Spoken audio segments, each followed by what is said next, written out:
So a demo for Hell Is Us just came out.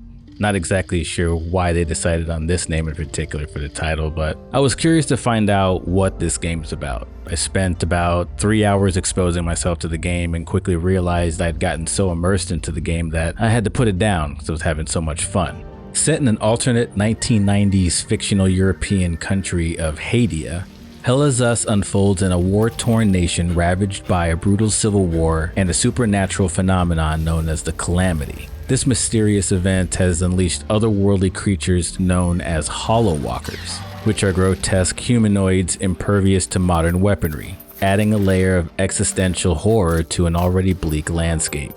The game's world is a haunting blend of medieval, sci-fi, and gothic aesthetics, with alien-like structures and cryptic symbols scattered across desolate villages, muddy marshlands, and eerie tomes. The environments are designed to communicate vital information to players, encouraging observation and intuition over traditional guidance systems. The protagonist, Remy, is a United Nations peacekeeper and former resident of Hadia who returns to his homeland after years abroad to search for his parents. His personal quest is complicated by the ongoing conflict and the supernatural incursion, as well as his detention by a mysterious organization pressing him to recount his decisions and encounters. Remy's journey is both a physical and emotional exploration, as he navigates a land divided by violence and plagued by otherworldly threats. The narrative is deliberately opaque, drawing comparisons, in my opinion, to Death Stranding with splashes of Stalker and a little bit of Resident Evil.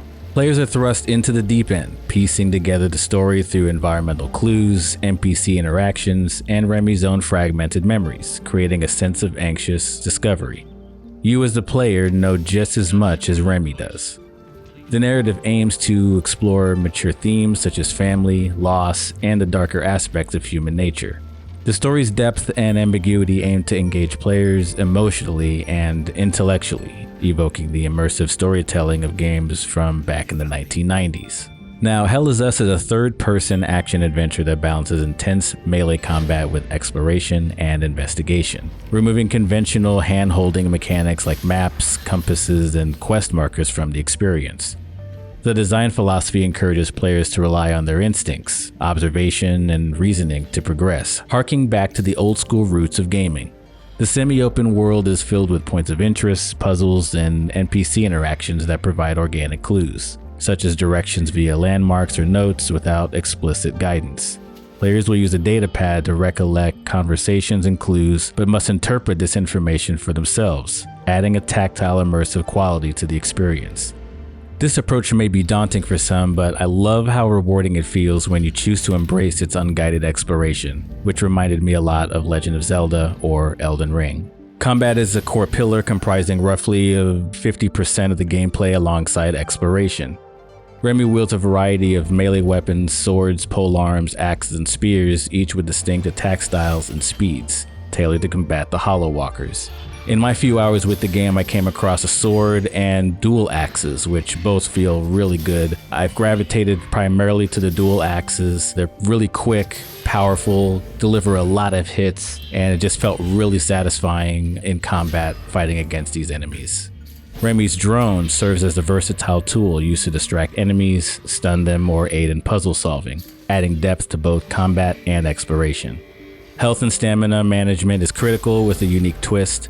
Stamina regenerates, but health does not, and maximum stamina is limited by current health, making every encounter a test of poise and precision. During combat, you're given a window of opportunity between hits. If you hit a button, you can recover some health, giving you another option besides med packs and food to heal yourself during combat. While the game shares some Souls-like elements such as dodging, parrying, and deliberate combat, it avoids the genre's punishing difficulty, aiming for a hack and slash that is neither too easy nor overly hard. Puzzles and investigation are integral, often involving cryptic symbols, alien languages, and environmental clues. For example, a seemingly simple fetch quest for a vehicle key can evolve into a complex puzzle, requiring players to match symbols on a door, emphasizing the game's focus on discovery over linear progression. These mechanics, combined with the absence of traditional UI elements, create a world where players must actively engage with their surroundings, talk to NPCs, and take notes, sometimes literally, just to progress. The game's aesthetic is where the game really stands out, blending sci-fi, medieval, and gothic elements as mentioned earlier into a neo-weird tapestry. The Hollow Walker's unsettling designs, the way they move, the alien architecture, and grotesque anomalies evoke a sense of unease, while the war-torn villages and mass graves underscore the bleakness of Hades' civil war. The art direction is striking and cohesive, with a minimalist HUD that enhances immersion by forcing you to absorb information organically. The sound design, including mournful violin strings and ambient environmental clues, further amplifies the haunting atmosphere, with musical synths that give it a Stranger Things vibe, creating a world that feels both familiar and alien. I didn't really know what this game was until I checked it out, and I got hooked immediately. I had some performance issues when I booted the game up, suffering from a lot of dropped frames during cutscenes and combat. I was seeing my frame rate dip into the low 20s and high teens on high settings, having to switch over to medium on my laptop with a 4070 in it. Once I got things figured out there though, the rest of the experience went smooth. Hell is Us is doing something bold here with interesting design choices and a captivating world. And though its unguided approach may polarize some players, I found it to be extremely engrossing and rewarding. Some will thrive on the freedom to chart their own paths, while others may find the lack of direction frustrating. The game's refusal to conform to modern gaming trends, favoring intuition over handholding, has really drawn my admiration for its confidence and ambition. Its combat, while not as punishing as a Souls-like, has intensity and strategic depth to it. I really think there's something brewing with Hell is Us here, and I only needed a few hours in to really see its potential. It's a distinctive action-adventure title that challenges players to think critically and explore intuitively in a world ravaged by war and supernatural horror. Hell is Us is set to release on September 4th of this year, and it has already left a lasting impression on me, and I'm looking forward to checking this out on release.